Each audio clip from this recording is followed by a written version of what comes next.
अपना next topic है constructions, रचना। ये वीडियो नंबर 83 है, चैप्टर 11, एक्सरसाइज नंबर 11.1। अभी मैं जितने क्वेश्चन आपको भेज रहा हूँ, पहले तो अभी तक जितना हो चुका है वो सब आपको रिवीजन करना है, और अभी जितना चल रहा है वो भी आपको करना है।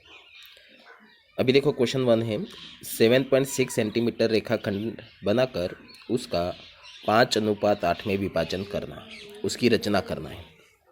कौन सी रचना करना है? कि एक रेखाखंड बनाना है जिसकी लंबाई कितनी हो, 7.6 सेंटीमीटर हो, और इस रेखाखंड का 5:8 में विभाजन करना है। ओके, ये सब काम अपन को प्रकार व पेंसिल से करना है। अभी देखो, तो सर्वप्रथम सबसे पहले अपन क्या करेंगे, एक ए बी रेखाखंड बनाएंगे जिसकी लंबाई कितनी होगी, 7.6 सेंटीमीटर।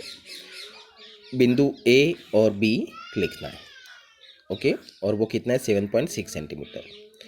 उसके बाद क्या करना है, बिंदु ए पर 60 डिग्री का कोण बनाना है। ओके, प्रकार में त्रिज्या लेके अपनी मर्जी से त्रिज्या लेना है, मतलब प्रकार को अपनी मर्जी से फैलाना है। फिर एक चाप काटोगे, यहाँ पे रख के ऐसे चाप कटेगा। फिर यहाँ से जो पहला चाप कटेगा वो 60 डिग्री का कोण होगा, तो इधर भी 60 डिग्री का कोण बनाना है और इधर भी 60 का कोण बनाना है। न्यून कोण 60 का मीन्स 90 डिग्री से कम वाला। ओके, तो अपन 60 डिग्री का कोण बनाएंगे बिंदु ए पर और बिंदु बी पर। ठीक है, यहाँ पे 60 डिग्री का कोण बनाएंगे, और जो किरण बनेगी ये तो बिंदु ए है, और यहाँ पे अपन लिखेंगे एक्स। ओके, तो अपन को कौन सी किरण मिलेगी, ए एक्स, यहाँ पे एक्स लिखना है। इसी प्रकार बिंदु बी पे 60 का कोण बनाओगे तो कौन सी किरण मिलेगी, बी वाई, यहाँ पे क्या लिखना है, वाई। उसके बाद प्रकार को आप अपनी मर्जी से वापस फैलाओ। ठीक है, अभी देखो अनुपात कितना है, 5:8। तो 5 और 8 कितना हुआ, जोड़ोगे तो 5 और 8 13। अपन को 13 चाप ए एक्स पे काटने हैं और 13 चाप बी वाई पे काटने हैं। ओके, प्रकार को अपनी मर्जी से फैलाने के बाद बिंदु ए पे रखो, यहाँ से प्रथम चाप काटेंगे, फिर यहाँ से दूसरा, फिर यहाँ से तीसरा, फिर यहाँ से चौथा। इस तरह से 13 चाप काटने हैं, और इसको नाम लिखना है, ए एक्स वाली किरण है तो यहाँ पे लिखना है A1, A2, A3, A4, A5, A6, A7, A8, A9, A10, A11, A12, A13। Okay, क्योंकि 13 चाप थे। इसी प्रकार बी वाई पे भी कितने चाप काटोगे, 13। ओके, यहाँ से बी पे रखा पहला चाप, फिर यहाँ से दूसरा चाप, यहाँ से तीसरा, यहाँ पे रख के चौथा, इधर रख के पांचवा, यहाँ पे रख के।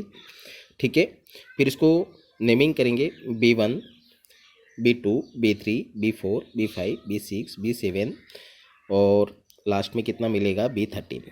ओके, अभी अपना जो रेखाखंड ए बी है उसको 5:8 में विभाजित करना है। तो यहाँ से 5 भाग, 1 2 3 4 5, 5 मीन्स A5।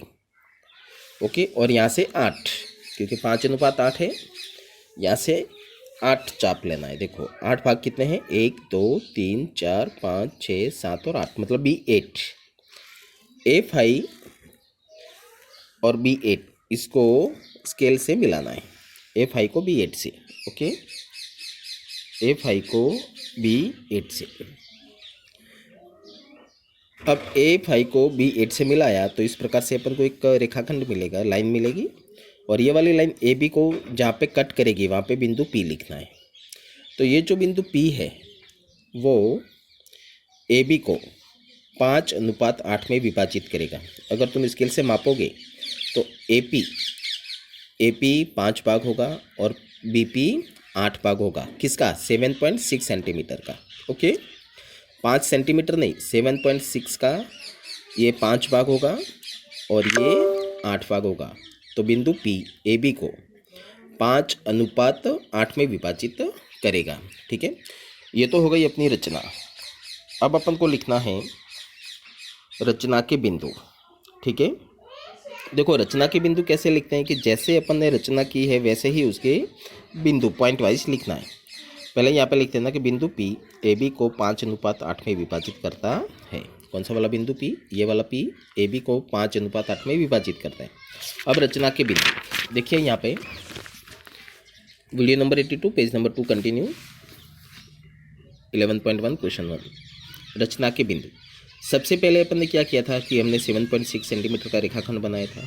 फिर क्या किया था, बिंदु ए और बी लिखा था। उसके बाद क्या किया था, ए और बी पर 60 डिग्री का कोण बनाया था प्रकार व पेंसिल की सहायता से। उसके बाद क्या किया था, ए एक्स और बी वाई किरण प्राप्त हुई थी। ए एक्स लिखा था और वाई लिखा था, जिससे क्या मिला था, ए एक्स किरण और बी वाई किरण। फिर क्या किया था, ए एक्स पर 13 चाप काटे थे और उनको लिखा था A1, A2, A3 और A13 तक। इसी प्रकार बी वाई पे क्या लिखा था, B1, B2, B3 और B13 तक लिखा था। फिर क्या किया था, A5 को B8 से मिलाया था और जिससे क्या मिला था, ए बी पर कौन सा बिंदु अपन को मिला था, P। तो इस प्रकार बिंदु P ए बी को 5:8 में विभाजित करता है। तो ये अपने रचना के बिंदु ऐसा जरूरी नहीं कि मैंने लिखा है वैसे लिखो, आप कैसे बना रहे हो वैसे लिखना है, लेकिन पॉइंट डाल के 1, 2, 3 ऐसे पॉइंट वाइज लिखना है और ये कंपलसरी लिखना है रचना के बिंदु। कोई सी भी रचना हो उसमें एग्जाम में रचना के बिंदु कंपलसरी आपको लिखना है। Okay, thank you.